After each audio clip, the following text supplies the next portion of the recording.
Tenemos con nosotros a Borja Fernández Galiano. Él es el director comercial de Dunas Capital, una casa, como les decía hace un instante, muy exitosa en nuestro país y que para nosotros es un lujo siempre tenerles aquí, y a Borja en concreto. Borja, bienvenido al Seminario de Planes de Pensiones, como todos los años. Muchísimas gracias, María Jesús. Muchas gracias por tus amables palabras y muchas gracias por la invitación, porque es un placer estar aquí con todos vosotros un año más. Es que a nosotros nos gusta traer todo lo bueno, y mostrarle a aquellos que nos dedican su tiempo, ¿verdad?, el valor añadido, como vosotros venís dando año a año y consecutivamente. Por eso solo podéis ser vosotros, no puede ser otro. Pues muy amable, María Jesús, y muchas gracias. Intentaremos seguir dándoos alegrías como todos los años. Lo vais a hacer seguro, pero empezamos hablando de éxitos, ahora vamos a empezar hablando de un fracaso, ¿vale?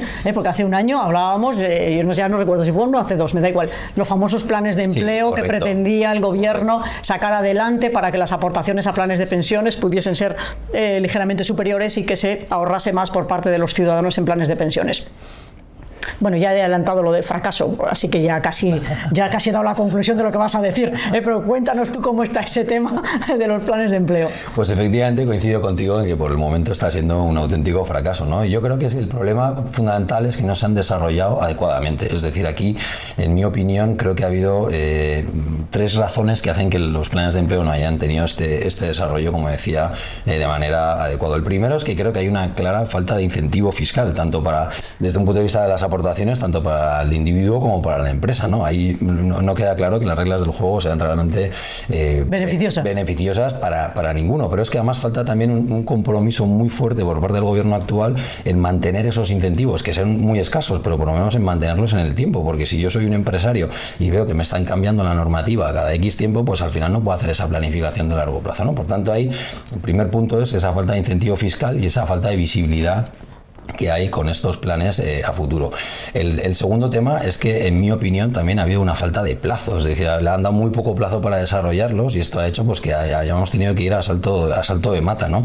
Y de hecho ni siquiera el propio gobierno ha cumplido con los plazos establecidos, porque hay que recordar que, si bien es verdad que el plan de empleo público, el primero que hay, el único que hay, que es el del sector de la construcción, que ya tiene 600.000 personas asociadas, bueno, ya son algunas cifras razonables, pero el plan fundamental, que es el de los funcionarios del Estado, lleva paralizado desde el año 2011. Entonces, oiga, el plan de los funcionarios tiene que atraer a 3 millones de personas que sean contribuyentes netos, y que eso dinamizará la industria. Pero si el propio gobierno paraliza ese plan desde hace, recordamos, 13 años, pues ¿cómo pretende que se desarrollen los demás, ¿no? Y luego creo también hay una falta de regulación, es decir, ya hemos visto recientemente, el gobierno, después de poner esto en solfa y como decía, deprisa y corriendo, se ha dado cuenta que no ha hecho el desarrollo reglamentario que necesitaban estos planes, porque por un lado este tipo de planes de empleo público necesitan a su vez modificar los convenios colectivos sectoriales de los planes a los que están adscritos. Este trabajo no se ha hecho, con lo cual ahora hay que lidiar con sindicatos, hay que lidiar con tal, Perdón, como decía, y ni siquiera ellos han regulado, por ejemplo, el tema de la retribución de los consejeros, ¿no? Que ya sabemos que para montar un plan tienes una comisión de control con una serie de consejeros que reciben un sueldo, y al no haberlo regulado, los consejeros no pueden participar. Como no pueden participar, el plan no se puede llenar, como no se puede llenar, no se puede convocar, en fin, un desastre. Entonces ahora parece que en las últimas semanas, estos son datos de la semana pasada, creo, ya han hecho un reglamento mediante el cual han dicho que los consejeros no van a tener retribución hasta el 10º año, y una vez que los planes llegan a un importe mínimo de 1.000 millones de euros, van avanzando, pero lo que decíamos al principio, un desastre, porque has hecho el plan antes de tener la normativa desarrollada. Y generas además unas expectativas y generas, pues eso, unas posibilidades que luego no se materializan, y al final terminamos donde terminamos siempre, ¿no? Que es hablando de los planes individuales, lo que significa es que cada uno tiene que aportar para sí, para su plan de pensiones, ¿no? Y al final aquí es de lo que terminamos hablando. En este punto, en el de los planes de pensiones individuales, en la recta final del año que ya estamos, como hacemos siempre, es una de las pocas deducciones que se pueden tener en la declaración de la renta, pensando en la renta que se va a presentar el año próximo, ejercicio 2024. ¿Cómo tenemos la fiscalidad? Pues mira, la verdad que la fiscalidad sigue siendo igual de mala que en los últimos años, es decir, no la han tocado. Recordemos que hace 3 años la fiscalidad, tú podías aportar te podías, mejor dicho, deducir hasta 8.000 euros de las aportaciones, eso lo bajaron a 2.000 euros y luego lo bajaron a 1.500 euros. Y ahí nos hemos quedado, ¿no? La deducción actual son 1.500 euros, con lo cual el desarrollar el segundo pilar a costa del tercer pilar, es decir, el desarrollar los fondos de empleo a costa de matar el tercer pilar, que es el de los planes individuales, ha demostrado que es algo que no funciona. Pero te voy a dar algunos datos, María Jesús.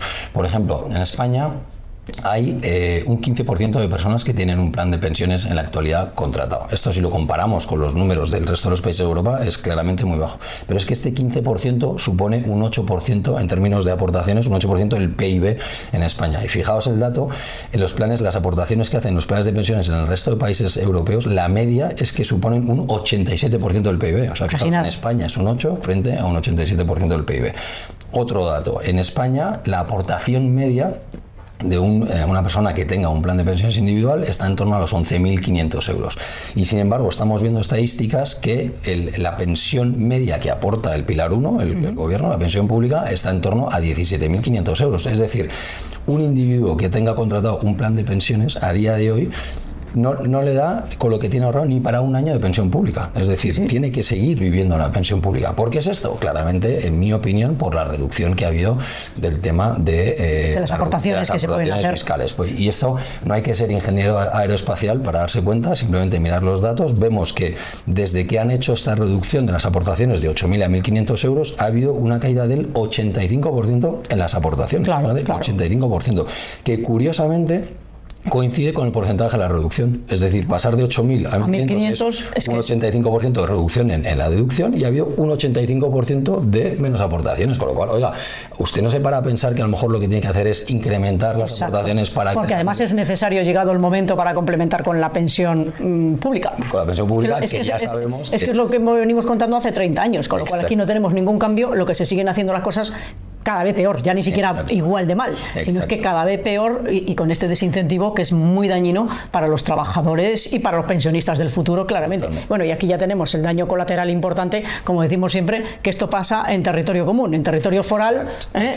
Las aportaciones son superiores. Eso es lo que iba a decir. Y se desgrava más un señor que está en el País Vasco que uno que está en León, en Madrid o en cualquier sitio. Eso iba a decir que además, si a todo esto que venimos comentando le añadimos que el marco regulatorio es inestable y que hay diferencias en las aportaciones a nivel territorial dentro de un país, pues es absurdo, ¿no? Que un señor en el País Vasco se pueda deducir 5.000 euros si aporta uno de PSV, y yo que vivo en Madrid o tú que vives en León solo podemos deducirnos 1.500 euros, pues hay una ventaja competitiva claramente que es injusta, ¿no? Para el resto de la población, pero bueno. Eso es lo que tenemos. Es lo que tenemos. Y con eso es con lo que tenemos que trabajar. Exacto. Con lo cual, a esperar tiempos mejores en ese campo. Mientras tanto, ahorramos en fondos de inversión, para complementar lo que no podemos meter los planes, y que el ahorro al final siga aumentando, que es de lo que se trata, porque es lo que nos permitirá tener una pensión digna, y es en la que nosotros trabajamos para ayudarles. Sin duda. Finalmente, la última pregunta, Borja. Hay modificaciones para el año 25, ¿verdad? Que entran en vigor. Cuéntanos esos... Bueno, la modificación principal es una que encima no es ni siquiera positiva para la industria, que es el hecho de que se pueda reembolsar los planes de pensiones que tengan más de 10 años de antigüedad. Entonces esto va a originar que gente que tenga ese plan de pensiones, ese ahorro que se supone que es para el largo plazo y para el día de su jubilación, que lo pueda rescatar si tiene más de 10 años de antigüedad. Con lo cual nosotros prevemos que ahí va a haber cierto vacío todavía más de lo que es la hucha de las pensiones. Y recordemos que a mí me hace mucha gracia cuando sale el gobierno o cualquier entidad pública diciendo que este año el sistema de pensiones ha crecido, ¿no? Que hay más masa crítica de volumen en la hucha de pensiones. Y es verdad, había 84.000 millones y hay 85.000 y pico, es un crecimiento del 5%, pero oiga, no sea usted de cara dura. Ese crecimiento viene única y exclusivamente por revalorizaciones. De mercado. Si atendemos a las aportaciones, ha habido en lo que va de año, solo en lo que va de año 2024, 750 millones de prestaciones negativas, es decir, que vamos hacia abajo, que se sigue drenando, que se sigue drenando dinero, y las perspectivas no son para nada halagüeñas. Entonces, si encima de que la deducción fiscal es baja, si encima de que está habiendo la disponibilidad puede ser mayor, la disponibilidad es mayor, pues oiga, yo creo que esto es una malísima noticia, ¿no? Y no están haciendo las modificaciones que tendrían que hacer. La primera y fundamental para mí es, oiga, sea usted transparente, informe a los ciudadanos de cuál va a ser su pensión pública el día de mañana, que recordamos, María Jesús, que es un papel que tenía que haber enviado en el año 2013. Es decir, llevamos ya... Casi 10 años. Perdón, en el año 2011. Llevamos casi 13 años esperando a que el gobierno, los gobiernos de distinto color, porque aquí es verdad que han fallado todos, nos informen de cuál va a ser nuestra pensión pública el día de mañana, porque yo creo que esto claramente va a suponer un incentivo para el ahorro. Cuando uno recibe una carta, papelito naranja, donde le diga, oiga, usted el día de mañana va a tener X miles de euros, y vea que con eso no te da ni para pipas, pues oye, pues igual tengo que pero eso es lo fundamental, y además es que eso ya es un deber del gobierno para con los ciudadanos, que siguen incumpliendo año tras año. Transparencia. Segundo, más formación.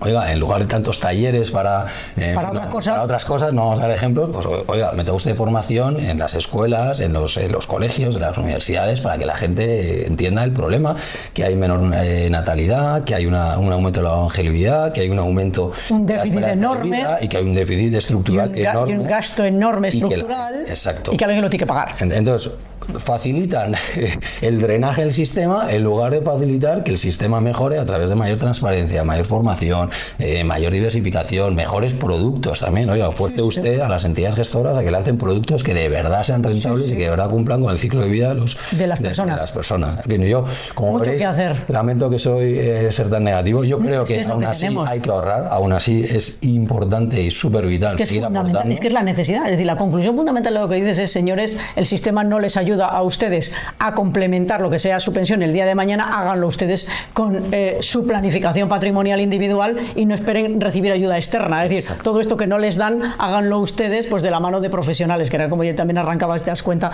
el seminario, ¿no? Diciendo, señores, esto es muy importante, hay que planificar y bueno, pues esa es la conclusión fundamental a la que vamos a llegar, ¿verdad, Borja? Con lo cual es, hagámoslo, no tenemos ayuda del sistema, no tenemos ayuda del gobierno, pero sí tenemos necesidad.